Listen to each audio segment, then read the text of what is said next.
Hello everyone, অনেক দিন পরে আবারও মৌয়ের জুগারু মেকআপে তোমাদের প্রত্যেককে জানাই স্বাগত। তো অনেকদিন পরে একটা মেকআপ টিউটোরিয়াল তোমাদের সাথে শেয়ার করব। আর আজকে না আমি একটা সালোয়ার কামিজ পরবো, সেটার সাথেই মেকআপ লুকটা কেমন যাবে সেটাই তোমাদের সাথে শেয়ার করব। আর এখানে আমি আইব্রোটা এখন সুন্দর করে ড্র করে নিচ্ছি।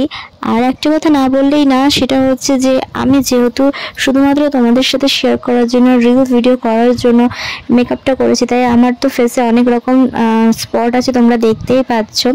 তো সেটার উপরে কিন্তু তোমরা যদি একটুখানি অরেঞ্জ, কোনো যাদের এরকম স্পট আছে অরেঞ্জ কালারের যদি কারেক্টার ইউজ করো তাহলে কিন্তু স্পটটা একদম বোঝা যাবে না। তবে আমি এখানে করবো না ইউজ, বিকজ আমি শুধুমাত্র ভিডিও করার জন্য মেকআপটা করেছিলাম, সেই কারণে নর্মালি তোমাদের সাথে শেয়ার করব। আর এখন দেখো অলমোস্ট আমার কিন্তু আইব্রোটা সুন্দর করে ড্র করা কমপ্লিট হয়ে গিয়েছে। আর এখন আমি ইউজ করব ব্লাশার। এই ব্লাশারটা দিয়ে আমি এখন আমার আই মেকআপটা কমপ্লিট করব। যাদের অনেক পরিমাণে ডার্ক সার্কেল আছে তারা কিন্তু এইভাবে যে কোনো একটা এরকম স্টিক নিয়ে নেবে। আর যে কোনো স্টিক তোমাদের স্কিন কালার অনুযায়ী তো তোমরা ব্লাশারের স্টিক নাও, তাই না? তাহলে তোমাদের আই মেকআপটা কিন্তু খুব সুন্দর হবে। আর দিনের বেলায় এরকম আই মেকআপ খুব ভালো লাগে, একদম নর্মাল আর সুন্দর লাগে দেখতে। যাই হোক, দেখো আই মেকআপ আমার কমপ্লিট। আর এখন আমি আইলাইনার ইউজ করব।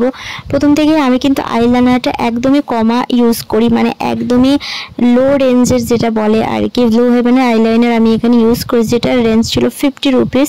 আর এখন আমি ফাউন্ডেশন অ্যাপ্লাই করব। আর তোমরা যদি বলো যে কোনো একটা ভালো আইলাইনারের রিভিউ তোমরা জানতে চাও, অবশ্যই আমায় জানাবে, আমি সেই আইলাইনারটা বাই করে তোমাদের সাথে রিভিউ শেয়ার করে দেবো। আর দেখো এখানে ফাউন্ডেশনটা আমার একটু বেশি হয়ে গেছিলো নিজের পাকামির জন্যই। যাই হোক, সেটা আমি ম্যানেজ করব কিভাবে সেটাও তোমাদের সাথে শেয়ার করব। এগুলো কিন্তু ছোটো ছোটো টিপস, এগুলো এগুলো যদি তোমরা ফলো করো তাহলে তোমাদের মেকআপটা খুব সুন্দর হবে। আমি কিন্তু এখানে যেহেতু আমার মেকআপটা ফাউন্ডেশনটা অনেকটা বেশি হয়ে গিয়েছে, তার জন্য আমি এখানে একটুখানি দেখো ব্লাশার ইউজ করলাম। এতে করে কি হবে, আমার মেকআপটা কিন্তু যতটা হোয়াইট লাগছে সেটা লাগবে না, একদম ঠিক হয়ে যাবে, কিছুক্ষণ পরে তোমরা দেখতে পাবে।